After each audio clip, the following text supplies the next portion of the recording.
Halo semuanya, selamat datang kembali di channel aku Ajeng Septin. Baik, di video kali ini aku mau membahas tentang alur pendaftaran KIP kuliah untuk yang mendaftar di UTBK SNBT tahun 2025. Oke, untuk penjelasannya langsung saja simak berikut ini. Yang pertama aku mau menjelaskan tentang alurnya dulu ya, daftar KIPK dulu atau daftar yang SNBT dulu atau bersamaan. Nah, ini yang benar yang mana? Oke, untuk pendaftaran UTBK SNBT ini, khususnya buat teman-teman yang juga sebagai pelamar KIP kuliah, pendaftarannya itu dilakukan secara bersamaan. Jadi sama-sama memulai mendaftar SNBT dan juga KIP kuliah. Tetapi untuk finalisasinya, silahkan finalisasi atau selesaikan yang KIP kuliah dulu. Setelah teman-teman mendaftarkan seleksinya dan muncul atau selesai itu tandanya teman-teman bisa mencetak kartu atau formulir pendaftaran KIP kuliah. Barulah setelah itu cek di laman SNBT apakah teman-teman sudah ada keterangannya sebagai pelamar KIP kuliah atau belum. Nah, kalau belum jangan difinalisasi. Tetapi kalau sudah, silahkan langsung selesaikan yang belum diisi sampai dengan teman-teman melakukan finalisasi atau simpan permanen pendaftaran SNBT tahun 2025. Kenapa harus seperti itu? Karena apabila belum terdaftar, ada keterangannya terdaftar sebagai pelamar KIP kuliah, baik yang berbayar maupun tidak, itu artinya teman-teman belum terdaftar sebagai pelamar KIP kuliah yang juga mendaftar di SNBT. Sehingga nantinya, seandainya teman-teman lulus di jurusan tersebut atau pilihan di SNBT, itu tidak terekam atau terdaftar sebagai pelamar KIP kuliah. Jadi nanti tidak bisa ikut untuk seleksi KIP kuliahnya. Kuliahnya nanti tetap bayar UKT. Jadi usahakan kalau teman-teman sebagai pelamar KIP kuliah, pastikan dulu pendaftaran SNBT-nya itu ada keterangan terdaftar sebagai pelamar KIP kuliah. Oke, sampai sini sudah jelaskan tentang alurnya, mana yang harus diselesaikan dulu. Yang selanjutnya adalah tutorial untuk mengisi pendaftaran KIP kuliah untuk pendaftar SNBT. Oke, hal pertama yang dilakukan peserta adalah membuat akun KIP kuliah untuk mendapatkan nomor peserta dan juga kode aksesnya. Selanjutnya, melakukan pendaftaran di laman KIP kuliah. Di bagian pendaftaran ini, kalian akan diminta untuk melengkapi data terkait dengan biodata diri, keluarga, rencana kuliah, jenis seleksi, dan masih banyak lainnya. Kalau misalkan kalian belum punya akun, silahkan klik yang daftar baru. Tetapi untuk yang sudah memiliki akun, silahkan login dengan memasukkan nomor pendaftaran dan juga kode aksesnya. Nah, ini tampilan setelah kalian menekan tulisan daftar baru tadi. Silahkan isi sesuai pertanyaannya di kolom yang sudah disediakan, yakni NIK kalian, NISN, NPSN, dan juga email. Setelah terisi semua dan sudah yakin tidak ada kesalahan, silahkan klik menu proses selanjutnya.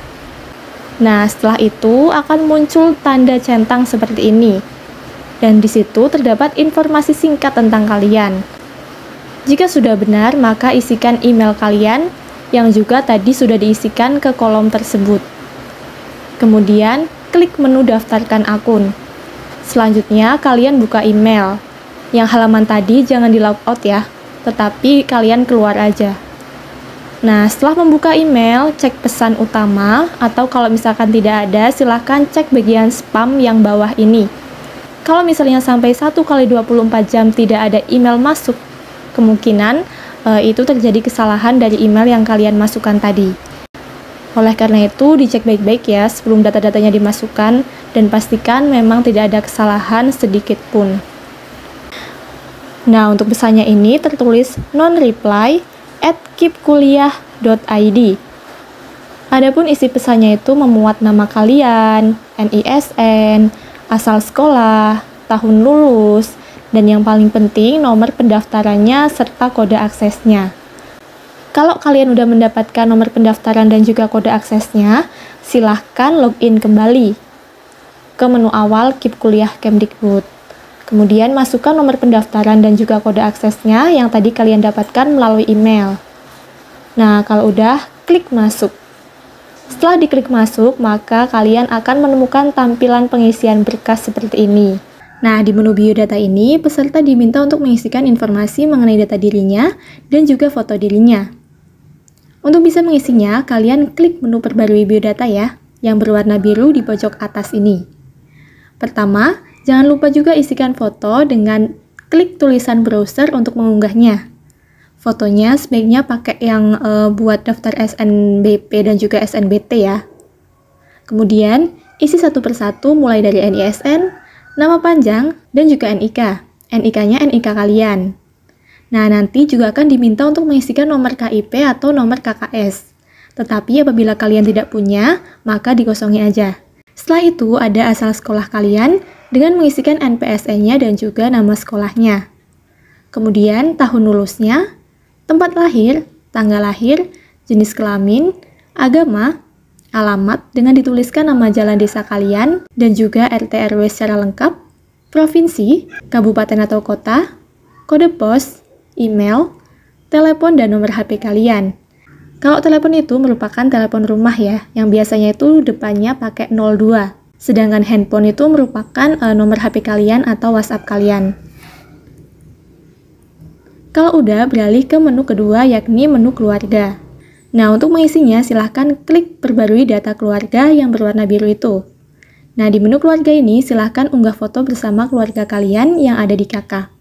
Tetapi kalau misal nggak bisa lengkap seperti yang di KK, karena mungkin ada urusan tertentu, tidak apa-apa, seadanya saja.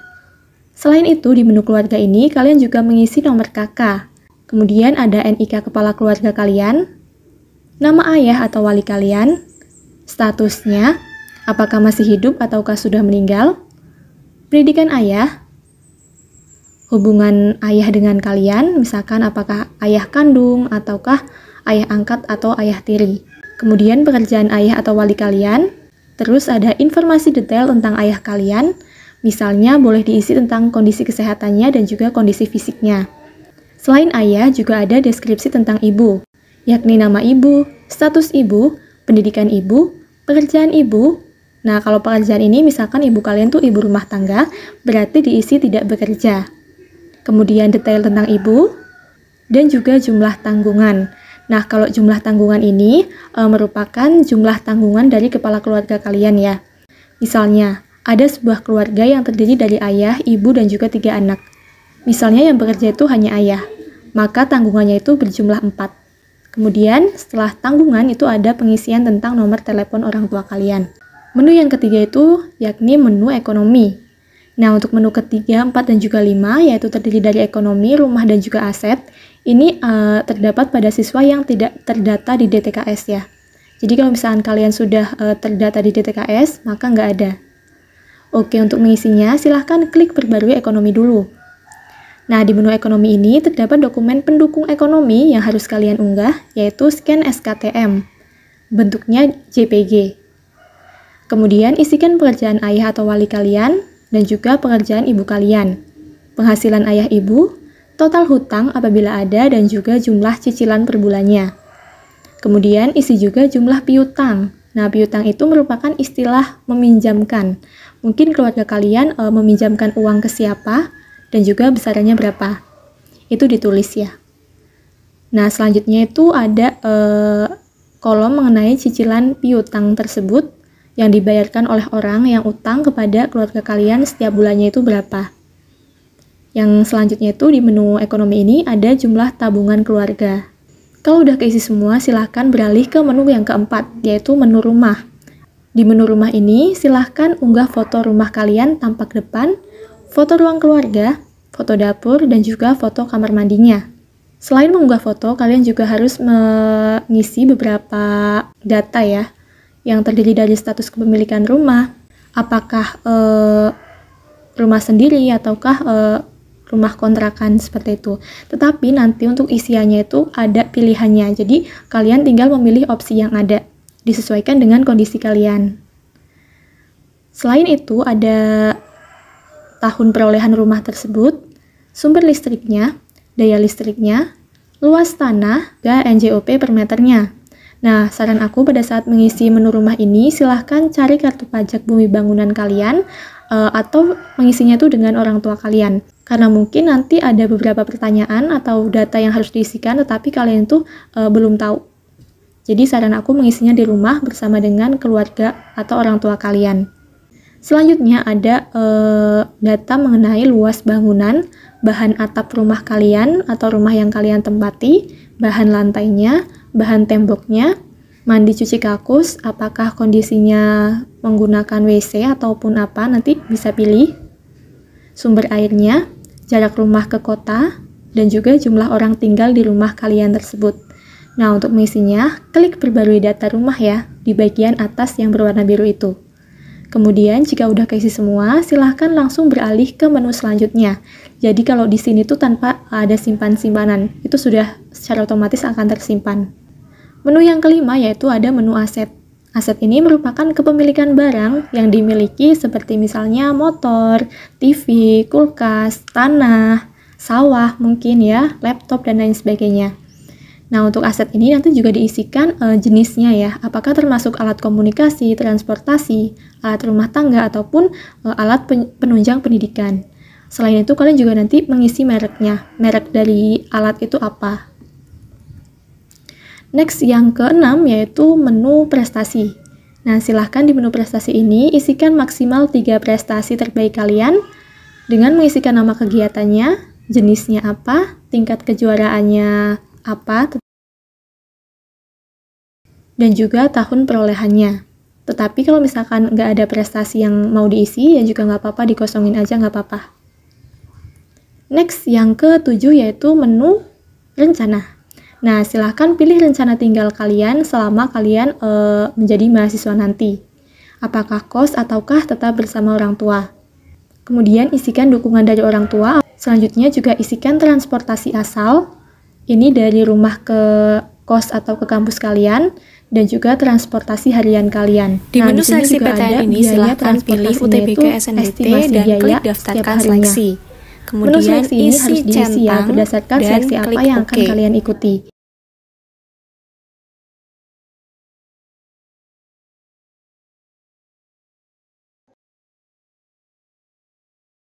Nah, jika data kalian sudah terisi, kalian bisa cek status kelengkapannya di bagian atas ini.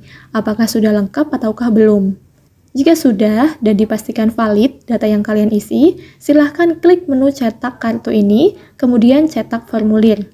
Nah, untuk mengecek teman-teman apakah sudah terdaftar sebagai pelamar KIP kuliah di SNBT, bisa melalui web pendaftaran SNBT-nya sendiri. Nanti di bagian pembayaran ini, buat teman-teman yang sudah terdaftar dan tersinkronisasi dengan KIP kuliah, akan ada tulisannya apakah teman-teman itu termasuk dalam pelamar KIP kuliah atau tidak. Nah, pelamar KIP kuliahnya pun nanti akan dikategorikan apakah masuk kategori 1 yang gratis ataupun kategori lain yang berbayar. Intinya kalau sudah ada tulisan pelamar KIP kuliah, itu teman-teman sudah tersinkronisasi dan terdaftar sebagai pelamar SNBT sekaligus pelamar KIP kuliah. Oke, semoga video ini bermanfaat dan sampai jumpa di videoku yang selanjutnya.